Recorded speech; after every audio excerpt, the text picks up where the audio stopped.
Welcome back to Suicide Squad, right here at Comicstorian, where we take some of your favorite trade paperbacks and single issues, break them down into digestible bites, and read them dramatically back to you.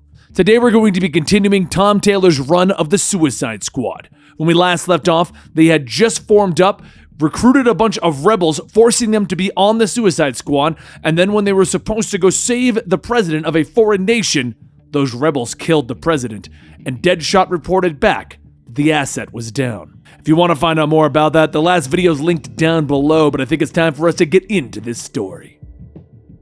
It looked like the enemy knew that the Suicide Squad was coming. Their soldiers are down, but Osita was shot. Locke yells that he doesn't give a damn about Osita. Will the president make it?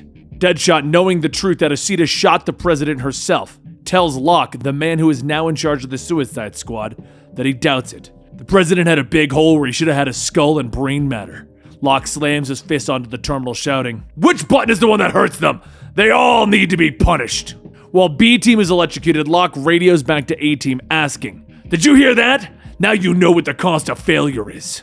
Harley responds, "Yeah, I can hear the screams, but should we turn around? Seems a little irresponsible to assassinate their leader without a puppet to put in their place." Locke tells her, "No, the rest of the team will meet you at the palace. You're doing one damn thing right tonight. Gain entrance to the palace quietly and kill the current president." Harley looks over at Jog and tells Thaisalin that their dude is asleep. That's not how invasions usually start. Chaos Kitten says that Thaisalin won't talk to her. None of them will. Harley shrugs. Makes sense. You know, on account of us killing your friends and essentially enslaving you. Totally get it. Deadly Six leans over, stating that Jog is fast, but only in short bursts. His power uses up a lot of energy, he has to conserve it. So Harley asks, "You're okay with talking to me?" And Deadly Six says that he knows where the blame lies and where to focus that anger. Harley stares for a moment, then asks, "What's the deal with the unbuttoned shirt? Does your power include a lack of fine motor skills?" Six laughs and says the dial on his chest allows him to trigger one of the 6 deadly sins on targets. Harley responds, "There are actually 7 deadly sins." And Six tells her, "Yeah, but weaponizing lust would just be kind of icky." As the helicopter lands directly in front of the palace, dozens of armed guards run out, and Harley asks, "Really? This kind of takes the covert out of the covert team." Kitten nudges Jog, telling him that it's time, so Jog gets up yawning, asking Six, "Can you make things a bit easier for me?" Six gets up, spinning the dial to sloth, and once the guards are under the dial's effects, Jog does his stretches, pulling down his goggles. Once ready, he runs in, disarming everyone, and then punches them and sits down on the stairs. Back in the ocean, Finn and Shark are making their way to the other teams when Finn mentions that he thought about what his brother would want. They shouldn't be fighting. Shark states, "I disagree. No one was closer to your brother than I, eating him alive and all." Finn says, "Yeah, that's why it's time to give back the broken tooth." Finn slams down the broken tooth into Shark's leg and then sends a signal out to the other sharks in the water to attack. Shark says, Wait, we can work this out!" As all of the other sharks begin to bite into Shark, Finn asks, "Can you see it through my eyes? Watch as you die." As Shark is gone, Finn pats the other sharks, stating thank you. A short while later, Finn comes out of the sea into the storm tunnel, and Deadshot asks, "Where is Shark?" Finn says that he was eaten, and Deadshot asks, "Do you have proof of that?" Finn points back, telling him, "No, I was too busy swimming away from the feeding frenzy. It's the sea, things get eaten." But then Finn psychically connects to Osita and the others, telling them that now that Shark is gone, they can talk freely again. Wink asks what they're going to do about Deadshot in this psychic link, and Osita says that if they want this to work, they're gonna have to bring him in. Deadshot looks at everyone who isn't saying anything and just eyeballing each other, going, "What's going on?" And Ares smiles, stating that Deadshot is just scared. He's been trapped in this life for who knows how long. He's probably expecting to die at this point. Deadshot says, "Okay, seriously, what is going on?" And Osita holds out her hand, telling Finn to bring him in. Finn asks if she's sure, and Osita tells him that if Deadshot tries anything, Wink can teleport his face into a wall. So they establish a connection, and Osita tells Deadshot to be quiet. He didn't stop her from killing the president. He'll be just as responsible if he says anything. Deadshot tells her, "Yeah, I'm pretty screwed." And Osita asks, "Do you want to live?" Deadshot tells her, "I'm not even sure anymore. What is this all about?" Osita explains that Task Force X isn't what they think it is. It may have been once, but the power has shifted dangerously. She can get him out, but there's work to do first. A short while later, back up top, Kitten and Thaiselin come out with Kitten wiping blood from her face, stating that it's clear. Mostly. There's a path to the president's panic room, but they couldn't crack it. As the revolutionaries walk in, Deadshot tells Harley to wait outside and guard the gate. Harley asks, "Why would I do that?" And Deadshot tells her, "Because you're the only one that I can trust." So as everyone gets to the panic room door, Jog charges up, phasing through the door, popping it open. As it swings open, the president begins to yell, "Please, this is all wrong! Her people need her!" Deadshot fires a single shot, radioing back, "Locke, it's done." Locke tells him, "Good, leave the body and get out. Don't make any more mistakes." Ares says, "Do not speak, use your mind." The president slowly moves away from the bullet that Deadshot fired into the wall. But then she realizes who's telling her, and she runs over to hug Ares. Ares begins to cry, stating, "Hello, Mom." As Wink walks up, the president says, "This must be Wink. Sorry, we couldn't meet under better circumstances." Wink tells her, "Yeah, when making your first impression with your partner's mother, it's best to avoid being sent in to assassinate her." With everyone returning home, Osita keeps the psychic connection open, telling everyone that she is sorry for what happened to Scale and TNT. She thought they were dealing with Amanda Waller. Amanda Waller is a monster, but she's a competent monster with a code. Locke is clearly an inexperienced psychopath that has the buttons to Task Force X at his disposal. But now that they are in, they can take them down from the inside. Finally, they can find out who they are working for. Deadshot says, "It's not a very well-kept secret. Locke is working for the US government." Osita tells him no, he's actually not. Task Force X has been taken over internally. Locke serves other masters, and they are not concerned with saving the world. They are using Task Force X as blunt weapons for their own interests. The Suicide Squad has had a hostile takeover. Back in the bunker, Locke goes into his private room and an unknown man comes onto the screen telling him, "You screwed up." Locke tells him that he has had bad intelligence, and the man asks, "Are you pointing fingers? From my point of view, it looks like things were rushed and sloppy. Do you want the Justice League paying attention to what you're doing? Do you really want someone who can see through walls butting into this?" Locke stops him. "No." And the man on the screen tells him, "That's right, you're going to be punished." Locke tells him that he understands, and as the man on the screen pushes a button, Locke is electrocuted. The man on the screen tells him, "Do not scream! They will hear you outside. Can't lead people if they can hear you scream."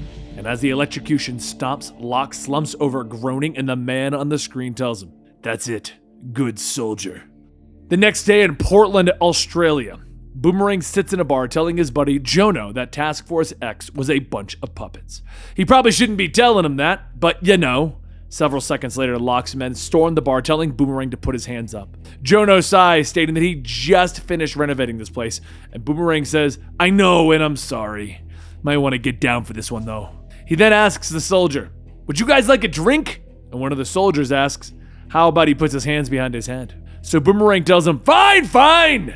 You know, you should have taken the drink, though." Boomerang pulls a boomerang out of his shirt, throwing it along with his glass at two of the soldiers.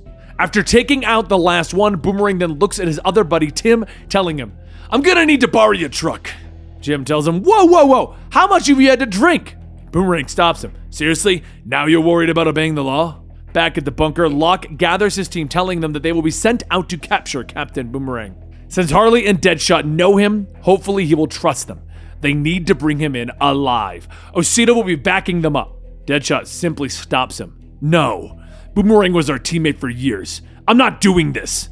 And Locke tells him, "You will do as you're instructed. Or maybe you want to stay in the game a little bit longer. Your daughter is what, 5'2" now? Does well in English, terrible in geography. How many more years do you want to miss?" So a bit later in southern Australia, the team gets ready to follow Boomerang. But as they all get into the van, Harley sits down asking, "Where's the steering wheel?" Thaiselin sits in the driver's seat asking, "How about I drive?" And Harley tells her, "Right, Australia! Either way, road trip!" After several hours of driving, though, Harley begins to ask the same question over and over. "Are we there yet? Are we there yet? Are we there yet?" And Wink teleports the both of them out and then returns alone, smiling. Osita tells her that she should probably bring Harley back, so Wink waves it off, stating, "She's fine. She's surrounded by wildlife." Thaiselin says, "Wink, And after letting out a loud sigh, Wink says okay, she'll go get her. She teleports and returns with Harley, and Harley is shaking and tells everyone, "So many emus!" As the sun set, Thaislin tells everyone that they're going to pull over for the night. They aren't going to find Boomerang in the dark. So as everyone gets out to go get the camp ready, Harley whispers to Deadshot that she knows that something is up. Deadshot tells her to just pitch the tents, and Harley stops her again. "You know I'm a highly trained psychiatrist, right? I can subtly extract the truth out of you." And later that night, Deadshot is struggling, all tied up, asking, "What is wrong with my head?" Harley looks down at the tied up Deadshot, and Osita states that would probably be the ether. Ether is subtle, right? Osita then asks, why is she tied up? And Harley tells her because of something that happened in Badnesia. And they're both in on it. But here's the thing, Locke hasn't worked it out yet, because he's an overconfident narcissist who's clearly used to things just working out for him. But there's no way that they could have taken on the revolutionaries. You guys are way better at this than we are. So why'd you let yourselves get captured and put on Task Force X? Thaislin appears behind Harley stating, because they hurt them. Osita rips out of her ropes and grabs Harley by the throat asking, "You want answers? Okay, I used to be in the military. I was experimented on. I was made a bit stronger, a bit harder, and it hurt like hell.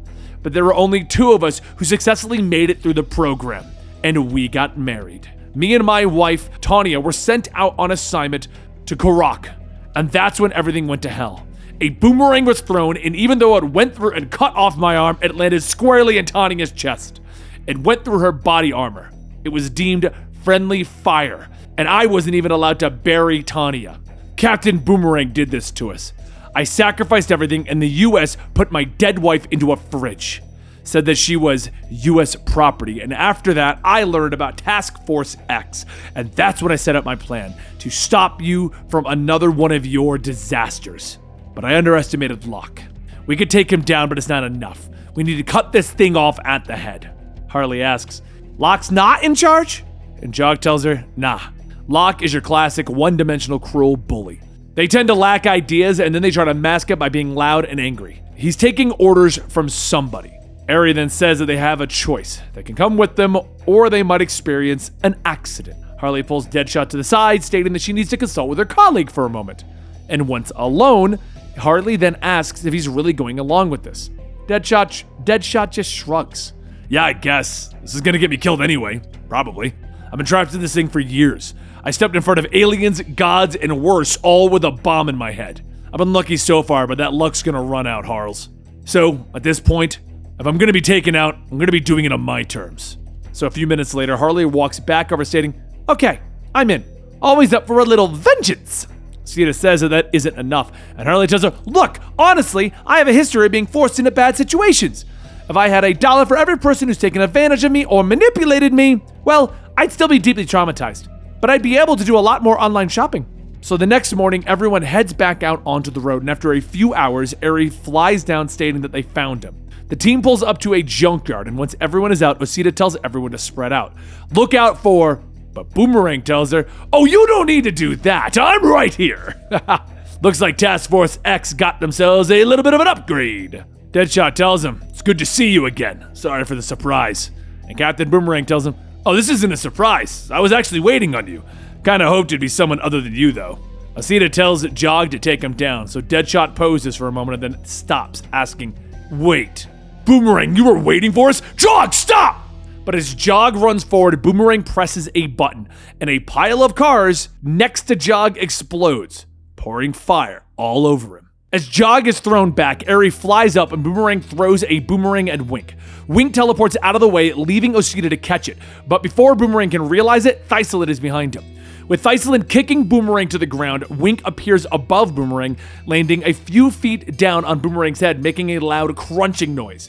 Osita begins to walk towards Boomerang, with Deadshot yelling, Hey, we're supposed to bring him in alive! Remember the plan!" And Osita smacks him away, continuing on her path. But as she grabs a hold of Boomerang, there's a single gunshot and a bullet pings off the car next to her. As Osita looks back, Harley holds her gun, stating, "I will shoot!" Not fatally, but still. So Osita lifts Boomerang up, telling him that he is the reason she hurts, and boomerangs are always supposed to come back. But as Osita lifts her arm up to stab Boomerang in his chest, Jog rushes, grabbing her arm, telling her not to do it. This isn't supposed to be how it goes down. So Osita loosens her grip, asking if he's okay. Jog says not really, he can smell his own flesh, but he'll heal. So Osita hands Boomerang his boomerang, stating that he got lucky. But as he takes it, Osita grabs a hold of his hand, squeezing down, digging the blade into him. Locke shouts over the comms, asking, "What is happening? If I do not get an answer, I will electrocute." And Osita radios back, telling him that it's done. They got Captain Boomerang. So, everyone returns to Belle Rev, with Boomerang looking at Locke, asking if Waller got a haircut or something. Locke looks at Deadshot and tells him to shoot his funny friend in the head. Deadshot asks, "Seriously?" So Locke goes on telling him that he wants them all to see. He knows something happened in Badnesia. And now, they're gonna see the consequences of disobedience. Deadshot doesn't move, and Locke holds up the switch, telling him, "And if you don't, I'm gonna go down the line, blowing up heads, until someone does as I've instructed. Now shoot your friend in the head, Deadshot." Boomerang looks back, telling him, "It's okay. No hard feelings, mate." Locke shouts for him to shoot. "I own you! Do it!" And at that moment, there is a gunshot, but not at Boomerang. Zebraman is hit in the shoulder, and the force field drops. Locke asks, "What are you?" And Deadshot looks Locke in the eye, telling him, "There's no protective barrier. You don't own me." Deadshot shoots Locke in the face, and Harley laughs, yelling, "Aha! Oh, snap!" Osita then shouts for Jog to hurry and grab the trigger, and soon everyone is fighting off the remaining guards. Jog begins collecting the triggers, but there's one that he's too slow to grab, and the guard presses the switch. He runs back to Osita, stating, "I almost got them all." But there's one, and as the buzzing in Jog's neck grows louder, Osita looks at him. "You did good." Jog tells her, "Just do me a favor. Make them run, and then chase them down." Osita holds her hand out, stating that she will, and Jog grabs it, telling her thank you.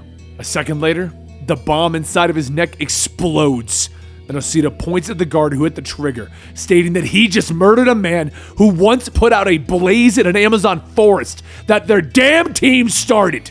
He was one of the best people around. Now connect us to whoever Locke reports to. The guard says that he can't, but Osita tells Six that they need this guy to think only of self-preservation. So Six spins the dial to greed, and Osita asks again to be connected to whoever Locke reports to, or she'll remove his face. The guard quickly takes out his phone, stating, "I need my face for all sorts of things. Please hold." As the phone connects, the voice on the other side asks, "Is it done?" And Osita tells them, "Locke is dead, and we are very, very angry, Ted Cord." Ted sighs in his office. "I told Locke that you were too much for him. Overconfident idiot insisting that he could control the situation. Now, if you give me a moment to explain things." Thaiselin yells that he can explain it when they come for him. And Ted asks, "Oh, really? I'm pretty sure you do realize the trouble that you're in. You don't know how many interests are tied to this little operation, and how important your silence is to some very unforgiving people.